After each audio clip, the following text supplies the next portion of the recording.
24న cyber crime PS లో మహిళా commission మాజీ చైర్మన్ వాసిరెడ్డి పద్మ ఫిర్యాదు మేరకు పోక్సో కేసులో బాధితురాలు పేరును ఓ ఇంటర్వ్యూలో గొరంట్ల మాధవ్ చెప్పారని కేసు నమోదు చేశారు. గొరంట్ల మాధవ్ పై 72, 79 బిఎన్ఎస్ సెక్షన్ల కింద కేసు నమోదు చేశారు.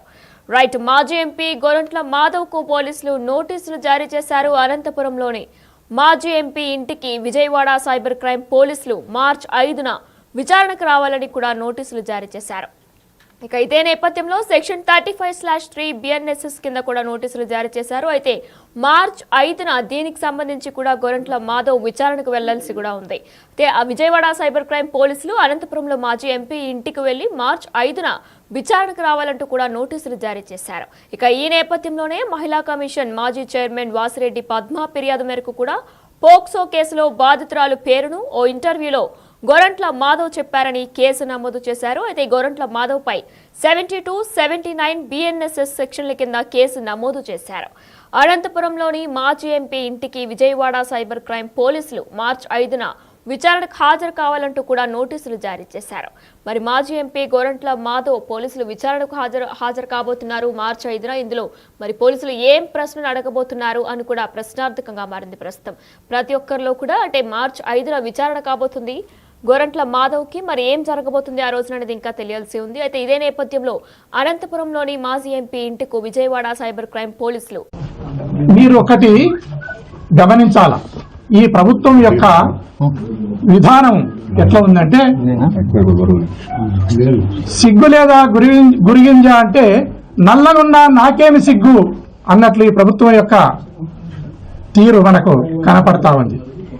నేను ఏదైతే మహిళలపై అత్యాచారాలు జరిగినాయో, పసిపిల్లలపై అత్యాచారాలు జరిగినాయో, ఆ అత్యాచారం చేసిన దుర్మార్గులను, నేరస్తులను అరెస్టు చేయండి అని నేను ప్రింట్ మీడియాలో వచ్చిన పేర్లనే, సోషల్ మీడియాలో వచ్చిన పేర్లనే ప్రస్తావించడం జరిగింది. దానిపైన కేసును రిజిస్టర్ చేసి అసలు ముద్దాయిలను వదిలేసి ఎవరైతే ఆ ముద్దాయిలను అరెస్టు చేయండి అని అడుగుతున్నారో వారిని అరెస్టు చేసే కార్యక్రమానికి ఈ ప్రభుత్వం శ్రీకారం చుట్టింది. సార్ మీరు బాధ్యతాయుతమైన పదవిలో అదే కదా చెప్పినా, ఇప్పుడు చెప్పినారు కదా, ఇప్పుడే కదా చెప్పినా. దానిపైన ఆల్రెడీ దానిపైన సోషల్ మీడియాలో వచ్చింది.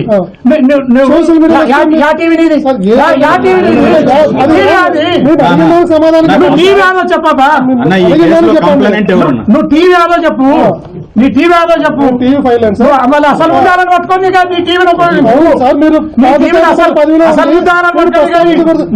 అసలు ఉదాహరణ పట్టుకొని రిటైర్డ్ పోలీస్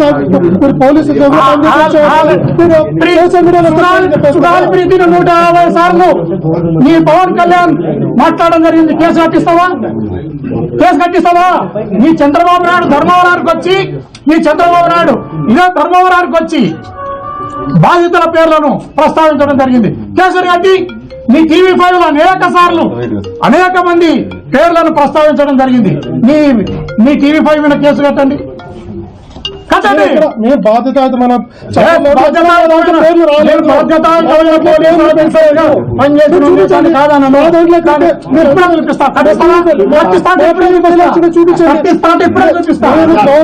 మేము బాధ్యతాయుతమైన జర్నలిస్ట్ ఎక్కడ కూడా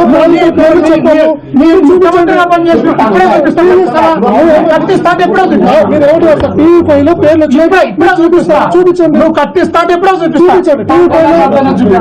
టీవీ5 లో నేను పవన్ కళ్యాణ్ చూపిస్తా. మీరేమంటున్నారు? పవన్ కళ్యాణ్ చూపిస్తా. మీరేమంటున్నారు? నీ పవన్ కళ్యాణ్ మాట్లాడి, నీ చంద్రబాబు నాయుడు మాట్లాడి నేను కట్టిస్తావా? నేను జర్నలిస్ట్, మా ఛానల్లో మేము మాట్లాడి మీ బాధితుల పేర్లు చెప్పింటే చూపి షోమి.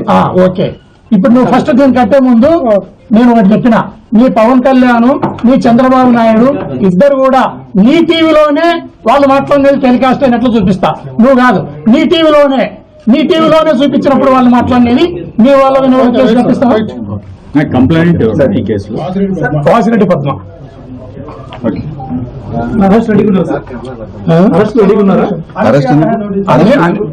అన్నిటికీ రెడీ ఉంటా, దానికి ఏమి ఎక్కడ సార్ మా మాధవ్ గారు పూర్తి సార్